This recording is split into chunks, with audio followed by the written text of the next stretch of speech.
پچھلی قسط میں آپ نے دیکھا کہ منییچر پینٹنگز کا سلسلہ مغلیہ سلطنت کے تحت فارسی اور خالص ہندوستانی طرز مصوری کے امتزاج سے وجود میں آیا۔ حقیقت نگاری، شائستگی و لطافت، رنگ آمیزی کی مہارت اور خطاطی مغلیہ طرز مصوری کی نمایاں خصوصیات ہیں۔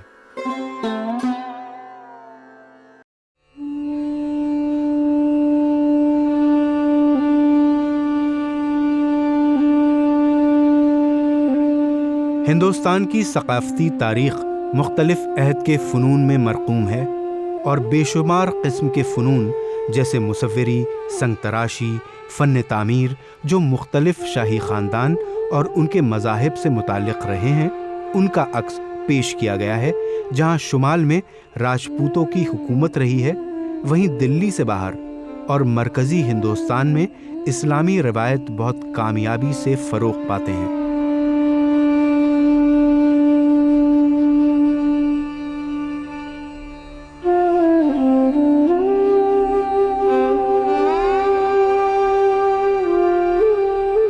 جنوب میں ہوسلیہ، سانیامیہ اور دیگر مذہبی خاندانوں کی جڑیں مضبوط رہی ہیں اور وہ اپنے مذہبی فنون اور فن تعمیر پر نازاں رہے ہیں۔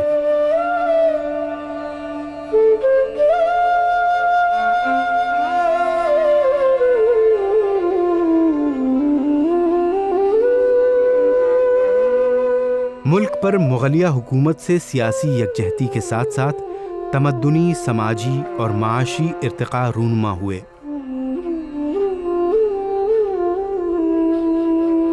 دیوار پر بنائی جانے والی تصویریں مغربی اور مرکزی ہندوستان میں پہلی 1000ویں عیسوی میں رائج تھیں۔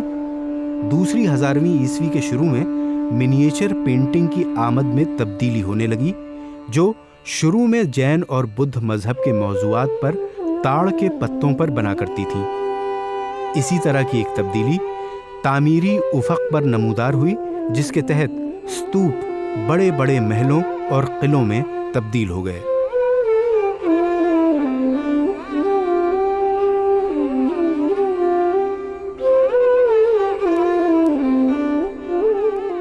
دیکھیے جب بابر 1526 میں بیٹل آف پانی پت ہوتا ہے تو اس وقت سرٹنلی ایک پولیٹیکل انسٹیبلٹی کا زمانہ تھا، لیکن سوشل پلانک پہ آپ دیکھیں گے، سماجی سر پہ دیکھیں گے اور مذہب کے اس پہ، تو یہ بہت ہی ڈائنامک پیریڈ تھا۔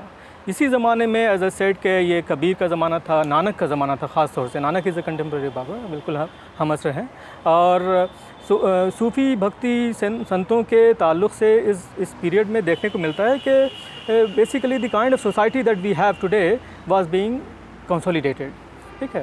تو صوفیوں نے اور بھکتی سنتوں نے ایک زمین بنائی ہے جس پہ آپ پیسفلی کلچرل ایکسچینج کے ساتھ رہ سکتے ہیں۔ لینگویج کے فیلڈ میں بھی دیکھیے کہ ایز اے سیٹ کہ یہ ساری جو بھارتی بھاشائیں ہیں، انڈک لینگویجز ہیں نارتھ انڈیا میں یا ساؤتھ میں، ایسٹ میں، یہ سبھی اسی پیریڈ میں 15th ارلی 16th سینچری میں ایمرج ہو رہی ہیں۔ بابر کے لیے کام آسان ہو گیا تھا اس طرح سے پولیٹیکل، حالانکہ بہت اسٹرگل تھا بابر اور ہمایوں کے لیے۔ ہمایوں کو تو شیر شاہ نے بالکل کھدیڑ کر کے ایران تک بھیج دیا تھا، لیکن اس کے بعد Akbar he comes back, he was a strong person, he comes back and then he establish once again Mughal empire on a firm footing. So جو دیکھنے میں آتا ہے یہاں اس پیریڈ میں کہ سرٹنلی ایک پولیٹیکل انسٹیبلٹی تھی، لیکن لودھی سور افغانوں نے جو رولرز تھے ان لوگوں نے ایک سرٹنلی ایک زمین ہموار کیا جس میں یہ پاسبل تھا کہ ہر طرح کے فرقے کے لوگ پیسفلی رہ سکتے تھے۔ Some political stability, some peace certainly was there, but in all India empire of the kind کے جیسا خلجی کے زمانے میں تھا، تغلق کے زمانے میں تھا، یا بعد میں اکبر کے زمانے میں اور مغلوں کے زمانے میں ہوا، ویسا نہیں تھا۔ پولیٹیکل ڈیسنٹرلائزیشن تھا، پنجاب میں افغانوں کے علاقہ اس میں کنٹرول میں تھا، راجپوتانہ ڈفرینٹ راجپوتوں کے میں، بنگال میں بنگال سلطنت بہت امپورٹنٹ سلطنت ہوا کرتی تھی۔ دکن میں ایز اے سیٹ کہ بہمنی سلطنت کے کولیپس کرنے کے بعد نئی اسپلنٹر سلطنت بنی تھیں، اور اس کے علاوہ وجے نگر امپائر وہ بنا تھا۔ تو اس وقت پولیٹیکل انسٹیبلٹی تو ضرور تھی، لیکن سوشل اسٹیبلٹی